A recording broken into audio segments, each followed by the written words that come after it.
12 जनवरी हमारी first news. एक CEO है L&T कंपनी के, इन्होंने एक बात कही। इन्होंने कहा हमें हर वीक में 90 आवर वर्क का वीक चाहिए, साथ ही हम संडे को भी काम करेंगे, हमें कॉम्पीट करना है बड़े तौर पे।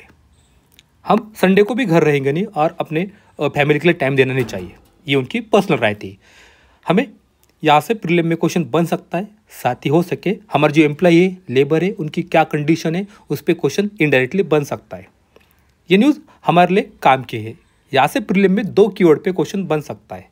फर्स्ट आता है centre of Indian trade union सीटो। ये बना था 1970 में, जो अफिलिएटेड है communist party of India Marxist से। यहाँ से प्रीलिम पे पॉइंट मिलता है। अगला कीवर्ड है all India working women's forum. एक वुमन की ऑर्गेनाइजेशन है जिसको बनाया था 1978 में बाय जया अरुणाचलम जी ने। इनका काम है एम्पावर करना पुअर वुमन को। हम प्रोवाइड करेंगे आपको माइक्रो क्रेडिट, हेल्थ केयर, साथ ही ट्रेनिंग। ये न्यूज़ हमारे काम की थी। यहाँ से इनडायरेक्टली प्रीलिम में 2 पॉइंट पे क्वेश्चन बन सकता है। अब चलते आगे। ये न्यूज़ भी हमारे काम की है। GS1 में सोसाइटी, GS2 में पॉलिसी, यहाँ पे क्वेश्चन बन सकता है। हम बात करेंगे डिनोटिफाइड ट्राइब की।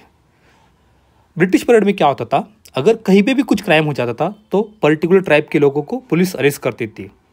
उनके लिए बनाया गया था क्रिमिनल ट्राइब्स एक्ट 1871। तो अब इंडिपेंडेंस के बाद ये धब्बा उन पे हमेशा लगा रहा कि आप जो ट्राइब हो वो हमेशा क्राइम करते हो। तब हमारी गवर्नमेंट, हमारी पार्लियामेंट ने एक एक्ट बनाया, हैबिचुअल ऑफेंडर एक्ट, और उनको क्रिमिनल हटा के उनके नाम पे आगे लिख दिया डिनोटिफाइड ट्राइब। इसमें आते denotified tribe, semi nomadic tribe and nomadic tribe. ये हमारे लिए इंपॉर्टेंट है। डिनोटिफाइड ट्राइब के सामने बहुत सारे इश्यूज है। क्या क्या इशू देखेंगे। फर्स्ट आता है उनको कास्ट सर्टिफिकेट नहीं मिल पा रहा है। ना वो SC में आ रहे हैं, ना ST का सर्टिफिकेट मिलता है, ना ही OBC का सर्टिफिकेट मिलता है, क्योंकि इनका कोई रिकॉर्ड ही नहीं कहीं। हम जो कास्ट सेंसस करते हैं यूरी 10 ईयर के बाद, ये उनमें उनका काउंट नहीं कर पाते। इनके लिए कोई सब कोटा नहीं है, पब्लिक एजुकेशन में, साथ ही एम्प्लॉयमेंट में। 2 कमेटी अब तक आ चुकी है, दोनों ने ये बात इन पे कही थी। 2015 में इनके लिए हमने कमेटी बनाई थी, Idate commission, national commission for ED&T, NT, SNT। इन्होंने कुछ रिकमेंडेशन दी थी, हो सके यहाँ से क्वेश्चन बन जाए। उन्होंने कहा था आप इनका क्लासिफिकेशन कीजिए इस कम्युनिटीज़ का, साथ ही आप काउंट कीजिए, कास्ट सेंसस में इनके लिए एक सेपरेट कॉलम बना दीजिए। आप सब कोटा बनाए अंडर SC, ST, OBC के, इनके एजुकेशन के लिए, साथ ही एम्प्लॉयमेंट के लिए। इदाते कमीशन ने कहा था भारत में 1526 कम्युनिटी है, लेकिन उसमें से अभी भी 269 को हमने किसी भी कैटेगरी में ऐड नहीं किया है, ना SC में, ना ST में, ना OBC में। इनके वेलफेयर के लिए 2 पॉइंट आते हैं। फर्स्ट आता है development and welfare board for D&T, SNT, NNT। Second आता है seed scheme, scheme for economic empowerment of D&T, NT, SNT community के लिए। आपको असिस्टेंस मिल सकता है लाइवलीहुड के लिए, एजुकेशन के लिए, हेल्थ केयर के लिए, साथ ही हाउसिंग के लिए। लेकिन इस बोर्ड में, साथ ही इस स्कीम में कुछ इश्यू है। फर्स्ट आता है लैक ऑफ इम्प्लीमेंटेशन, सेकंड आता है बजट। ये न्यूज़ हमारे लिए काफ़ी इंपॉर्टेंट थी। अब चलते आगे। युग युगिन भारत, युग युगिन भारत, हम दिल्ली में एक नया नेशनल म्यूजियम बना रहे हैं। ये हमारा नॉर्थ ब्लॉक आता है विजय पथ, विजय चौक पे। ये साउथ ब्लॉक आता है, यही हमारा विजय चौक। तो हम यहाँ की मिनिस्ट्री को हटा कहीं और शिफ्ट करके यहाँ बनाएंगे नेशनल म्यूजियम। इसके लिए हम सपोर्ट लेंगे फ्रांस से। फ्रांस में ऑलरेडी एक बड़ा म्यूजियम है, लिब्रो म्यूजियम, उसी के तौर पर भारत में ये म्यूजियम बनेगा। ये न्यूज़ हो सके हमारे लिए प्रीलिम फैक्ट पॉइंट बन जाए, युग युगिन भारत। अब चलते आगे। ये छोटी सी न्यूज़ हमारे काम की है, हो सके प्रीलिम में क्वेश्चन बन जाए या फिर GS2 में मेंस में इस पे क्वेश्चन बन जाए। क्या है, UN committee of expert on big data and data science for official statistics. दुनिया भर में या भारत में बहुत सारा बिग डाटा जमा हो जाता है, उसी डाटा को एनालिसिस करने का काम ये UN कमेटी करती है। अब इसको इंडिया ने ज्वाइन कर लिया है। हमारी मिनिस्ट्री आती है, ministry of statistics and programme implementation, ये उसमें ज्वाइन हो चुकी है। यहाँ से प्रीलिम में क्वेश्चन बन सकता है। कि क्रिएट करेंगे investigate challenges of big data के लिए इंक्लूडिंग पोटेंशियल फॉर मॉनिटरिंग, साथ ही रिपोर्ट करना है सस्टेनेबल डेवलपमेंट गोल के लिए। ये न्यूज़ हमारे काम की थी। UN committee of expert on big data and data science. अब चलते आगे। ये न्यूज़ हमारे बहुत काम की। यहाँ से इकोनॉमी के 3 कीवर्ड मिलते हैं। फर्स्ट आता है डेरिवेटिव्स, सेकंड आता है फ्यूचर, थर्ड आता है ऑप्शन। देखेंगे वन बाय वन। डेरिवेटिव्स, आप मार्केट में जाते और कुछ एग्रीमेंट करते, ये चीज़ हमें ये टाइम पे इतने इतने पैसे में चाहिए, इसी को कहते हैं डेरिवेटिव्स। एक कॉन्ट्रैक्ट होता है जहाँ पे डिराइव करते इस एसेट की वैल्यू को। कोई सिक्योरिटी हो सकती है, शेयर्स, डेट इंस्ट्रूमेंट, साथ ही कमोडिटीज़ को हम मार्केट में डिसाइड करेंगे। जो प्राइस होती है ये डिपेंड करती है उसकी वैल्यू को, आज मार्केट में उसकी कितनी वैल्यू और आगे कितनी वैल्यू बन सकती है डेरिवेटिव्स की। उसमें आता है फ्यूचर, मतलब आज हम जो कॉन्ट्रैक्ट करेंगे वो फ्यूचर में हो सकता है। Agreement between 2 parties to buy करना या सेल करना एक एसेट को at a certain time in future में फॉर अ सर्टेन प्राइस, इसको कहते हैं फ्यूचर। थोड़ा आता है ऑप्शन। ऑप्शन होता है आपको बाय करना है या सेल करना है, ऑप्शन वेदर टू बाय और नॉट। उसमें आता है पुट ऑप्शन, आपको राइट है लेकिन आपको कोई कंपल्सरी नहीं कर सकता कि आपको उसको बेच दीजिए। अगला आता है कॉल ऑप्शन, ये भी आपके पास राइट है लेकिन कोई कंपल्सरी नहीं कर सकता कि आप उसको खरीद ही लीजिए। पुट ऑप्शन, कॉल ऑप्शन, यहाँ से इकोनॉमी के कीवर्ड कवर हो जाते हैं। अब चलते हैं आगे। ये न्यूज़ पूरी पढ़ने की जरूरत नहीं है, यहाँ पे 2 कीवर्ड आते हैं। फर्स्ट आता है IMF, सेकंड आता है वर्ल्ड इकोनॉमिक आउटलुक। यहाँ से बस प्रीलिम में क्वेश्चन बन सकता है। ऑलरेडी एक PYQ आया था वर्ल्ड इकोनॉमिक आउटलुक पे, जिसको पब्लिश करते हैं IMF। क्वेश्चन क्या है देखेंगे। Which of the following organisation bring करता है पब्लिकेशन, उसका नाम है वर्ल्ड इकोनॉमिक आउटलुक। हमने अभी देखा IMF। बात करेंगे MCLR की, ये भी एक इकोनॉमी का कीवर्ड है। MCLR क्या होता है? RBI एवरी क्वार्टर में अपनी मॉनेटरी पॉलिसी डिसाइड करती है, उस हिसाब से repo rate, reverse repo decide हो जाता है। उसी को पकड़ के जो बैंक होते हैं भारत में, पब्लिक सेक्टर, प्राइवेट सेक्टर, वो अपना इंटरेस्ट रेट डिसाइड करते हैं कि हमें यहाँ से यहाँ तक बीच में इंटरेस्ट रेट रखना पड़ता है। अगर बैंक कस्टमर को ज़्यादा इंटरेस्ट पे लोन देंगे तो कस्टमर लोन लेने आएंगे नहीं। अगर बैंक कम इंटरेस्ट रेट पे लोन देंगे तो बैंक अपना मुनाफा नहीं कमा पाएंगे। तो इसी को ध्यान में रख के हमने बनाया था MCLR। इसका फुल फॉर्म है marginal cost of fund base lending rate. तो इसी पे एक PYQ 2016 के प्री में आया था। क्या है देखेंगे। क्या पर्पज है marginal cost of fund base lending rate का, MCLR, जिसको अनाउंस किया था RBI ने। हमें यहाँ पे ढूंढना है करेक्ट आंसर।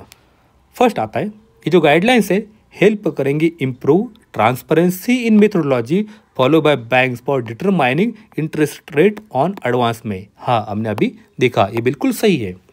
सेकंड आता है ये जो गाइडलाइंस है हेल्प करेंगे ensure availability of bank credit at a interest rate which fair to borrower के लिए, साथ ही बैंक के लिए भी। ये भी हमारे लिए इंपॉर्टेंट है। इंटरेस्ट रेट इतना ज़्यादा भी ना हो पाए जो कस्टमर ना ले पाए और इतना कम भी ना हो पाए जो बैंक को मुनाफा ना कमाने दे। तो दोनों स्टेटमेंट सही हो जाते हैं। MCLR। अब चलते आगे। हम चलेंगे, एक बात करेंगे ग्लोबिस्टोमा क्या है देखेंगे। एक ब्रेन कैंसर होता है, लिटल टाइप का है, तो इसको हमें ठीक करना है। इसके लिए एक नया अप्रोच आया है।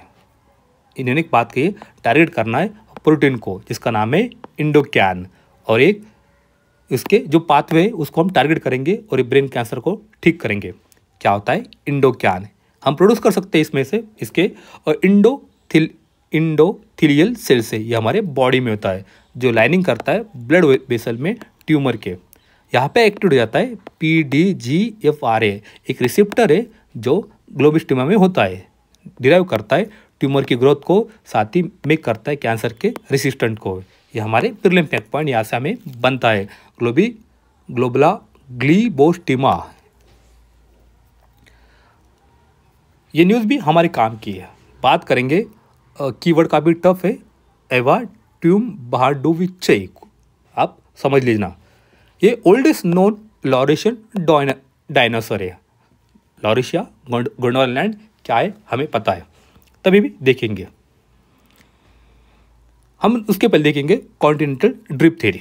ये हमारा पैंजिया है, तो यहाँ पे एक बड़ा पार्ट था यहाँ पे, तो ये बाद में टूट गया पैंजिया, तो ऊपरी भाग में आया नॉर्थ में लॉरिशिया बन गया था, साउथ में बना गोंडवाना, और ये आज का मॉडर्न वर्ल्ड है। हम हमेशा सोचते हैं जो डायनासोर है वो इमर्ज हुए थे सदर्न पोर्शन पैंजिया के कॉल में गोंडवाना में। यहाँ पे जब टूटने से पहले ये भूखंड, तब पैंजिया, तब डायनासोर यहाँ से इमर्ज हुए थे साउथ पार्ट से, गोंडवाना से। Millions of year before spreading of northern half named Laurasia. Laurasia बनने से पहले गोंडवाना से डायनासोर का इमर्ज हुआ था, ऐसी थ्योरी थी। लेकिन हमें कुछ फॉसिल मिले जो डिसाइड करते, शो करते कि नहीं, नॉर्थ में भी तब डायनासोर होते थे। तो ये हो सके प्रीलिम में क्वेश्चन बन जाए। अब चलते आगे। जीन एडिटिंग टूल, यहाँ से प्रीलिम में क्वेश्चन बनता है, साथ ही GS3 में मेंस में क्वेश्चन बन सकता है जीन एडिटिंग का। क्या है देखेंगे। ये क्रिकेट का स्टेडियम है, क्रिकेट का ग्राउंड होता है। हमारे पास 11 प्लेयर है, विकेट कीपर यहाँ पे आता है, ये स्क्वायर लेग है, ये लॉन्ग ऑन है, पॉइंट पे आता है, कवर आता है, लॉन्ग ऑफ ये आता है, उसके बाद ये बॉलर है हमारे, of side sweeper, leg side sweeper, fine leg and third man. Cricket में ये पोजीशन होती है प्लेयर की, आपको प्लेयर को खड़ा करना होता है। हमारे बॉडी में भी सेम पोजीशन होती है हमारे जीन की, हर जीन का कुछ ना कुछ फंक्शन होता है, तो उसी जीन को जीन एडिटिंग के माध्यम से हम समझेंगे क्या है न्यूज़। जीन एडिटिंग हमें चेंज करना है सीक्वेंस ऑफ डीएनए का, ये डीएनए का सीक्वेंस है हमारे बॉडी में, यूजिंग करेंगे स्पेसिफिक एंजाइम्स। वो कट कर सकता है डीएनए को एट अ प्रीसियस लोकेशन पे। अगर आपके बॉडी में ये जीन है और यहाँ पे कुछ खराबी है, तो हम उसको हटा के नए जीन वहाँ पे इंट्रोड्यूस कर देंगे। हम रिमूव कर सकते हैं, एडिशन कर सकते हैं, साथ ही रिप्लेस कर सकते हैं जेनेटिक इन्फॉर्मेशन को विथ न जीन। एवरी बॉडी में हर जीन का कुछ ना कुछ फंक्शन होता है, वो कुछ इन्फॉर्मेशन कैरी करते हैं, तो डायरेक्टली अल्टर हो जाएगा genetic instruction encoded in DNA में। इसके लिए अगला कीवर्ड आता है क्रिस्पर कास9। इस पर ऑलरेडी 2 बार यूपीएससी प्रीलिम में क्वेश्चन आया है। एक मैकेनिज्म है, एडिट करता है जीनोम को, ह्यूमन के भी, पैथोजन के भी, साथ ही प्लांट के भी। यहाँ से भी प्रीलिम में क्वेश्चन बन सकता है। कट करता है डीएनए स्ट्रैंड को एट ए स्पेसिफिक लोकेशन पे, तो वहाँ पे गैप बन जाता है, तो हम उसको फिल कर देते हैं नए डीएनए के साथ में। तो जीन एडिटिंग के एप्लीकेशन हमारे लिए काफ़ी बड़े हैं। क्या एप्लीकेशन देखेंगे। फर्स्ट आता है डायग्नोस्टिक में, साथ ही जेनेटिक यूसेज में, मेडिकल पर्पज़ के लिए हम जीन एडिटिंग यूज़ कर सकते हैं। सेकंड आता है एग्रीकल्चर में, थर्ड आता है बॉटनिकल रिसर्च में। यह हमारे लिए इम्पॉर्टेंट है। तो इस पे 2 PYQ आए थे। फर्स्ट आता है क्रिस्पर कास9 टेक्नोलॉजी इनेबल करता है जेनेटिस्ट के लिए, साथ ही मेडिकल रिसर्च के लिए आप एडिट कीजिए पार्ट ऑफ जीनोम का। यस, ये पॉइंट बिल्कुल सही है। ये मोस्ट वर्सेटाइल है, साथ ही प्रीशियस मेथड है जेनेटिक मैनिपुलेशन की। हमने अभी देखा दोनों स्टेटमेंट बिल्कुल सही है, हमें ढूंढना था करेक्ट। फिर 2019 की प्रीलिम में क्वेश्चन आया था कास9 प्रोटीन क्या है। हमने अभी देखा एक मॉलिक्यूलर सीसर है जो जीन एडिटिंग में हमें सपोर्ट करती है। अब चलते आगे। ये न्यूज़ हमारे लिए काफ़ी इंपॉर्टेंट है। यहाँ से प्रीलिम में क्वेश्चन बनते बनते साथ ही GS1 में मेंस में क्वेश्चन आ सकता है। ग्रीनलैंड का अभी हमारे जो नए प्रेसिडेंट है US के डोनाल्ड सर, उन्होंने कहा है हम एक तो ग्रीनलैंड को एनेक्स कर लेंगे या फिर उन पर कब्जा कर लेंगे या खरीद लेंगे। क्या है पूरी न्यूज़ देखते हैं। ग्रीनलैंड दुनिया का सबसे बड़ा आइलैंड है, एक आइसलैंड है, एक ऑटोनॉमस टेरिटरी है जो कंट्रोल करती है डेनमार्क को। ग्रीनलैंड की खुद की पार्लियामेंट है जो डील करते हैं डोमेस्टिक अफेयर को, जैसे बिजनेस टैक्सेस, इमिग्रेशन, साथ ही माइनिंग के लिए। लेकिन उसकी जो फॉरेन है, मॉनिटरी, साथ ही मिलिट्री पॉलिसी वो डिसाइड करती है डेनमार्क। ये हमारे लिए इंपॉर्टेंट पॉइंट बन जाता है। ग्रीनलैंड जो सराउंडेड है अटलांटिक से एक साइड पे, दूसरे साइड पे आता है आर्टिक वाटर। लेकिन क्लाइमेट चेंज, साथ ही ग्लोबल वार्मिंग, इस वजह से यहाँ के जो ग्लेशियर है, साथ ही आइस शीट है, ये मेल्ट कर जा रही है। उस वजह से लीड हो सकता है पोटेंशियल न्यू शिपिंग रूट। ये हमारे लिए ट्रेड के लिए इंपॉर्टेंट हो जाता है। बात करेंगे नॉर्दर्न सी रूट की। ये नॉर्दर्न सी रूट है जो 5600 किलोमीटर लंबा है। शुरू होता है बैरेंट सी से, यहाँ पे आता है बैरेंट सी जो है स्कैंडिनेविया के पास में, जो खत्म होता है बेरिंग स्ट्रीट नियर अलास्का, यहाँ पे आता है बेरिंग स्ट्रीट। तो क्यों चाहिए अमेरिका को ये आइलैंड? तो रशिया चाइना कॉपरेशन यहाँ पे बढ़ रहा है, तो एनेक्स करेंगे ग्रीनलैंड को, हो सके यूएस यहाँ पे सिग्निफिकेंट कंट्रोल कर पाएगा इस एरिया में। ग्रीनलैंड यहाँ पे काफ़ी मात्रा में 35 क्रिटिकल मिनरल होते हैं, उसमें से 25 क्रिटिकल मिनरल हमें यहाँ मिलते हैं, यूज़ हो सकते हैं इलेक्ट्रिक व्हीकल में, साथ ही बैटरीज में। अगर ये एरिया मेल्ट हो जाता है तो हमें मिलेगा 28,000 स्क्वायर किलोमीटर आइस शीट, जिसके बाद हम वहाँ पे ड्रिल कर सकते हैं ऑयल के लिए, गैस के लिए, साथ ही क्रिटिकल मिनरल्स के लिए। अभी देखेंगे चाइना वर्ल्ड का लार्जेस्ट एक्सपोर्टर है, साथ ही प्रोड्यूसर है क्रिटिकल मिनरल्स का। तो यूएस अगर ये एरिया बाय कर लेगा तो हो सके यूएस कॉम्पीट कर पाएगा चाइना से इस स्टेटस के लिए। लेकिन जो यूएस की बात है उस पर यूएन चार्टर का वायलेशन हो जाता है, क्योंकि यूएन का चार्टर कहता है, रिकॉग्नाइज करता है सोवरेनिटी ऑफ ए नेशन की, यहाँ पे उस ग्रीनलैंड की सोवरेनिटी है। अगला पॉइंट आता है आर्टिक वाटर, ये हमारे लिए ग्लोबल कॉमन हो जाता है। दुनिया में 4 ग्लोबल कॉमन आता है, उसमें एक आता है Arctic water under UN convention on law of the sea UNCLOS. ये आर्टिकल हमारे लिए काफ़ी इंपॉर्टेंट था। आज के लिए इतना ही है, थैंक यू। आपको इसकी पीडीएफ चाहिए तो आप हमारा टेलीग्राम चैनल ज्वाइन कर सकते हैं, जिसकी लिंक इसके डिस्क्रिप्शन बॉक्स में दी है।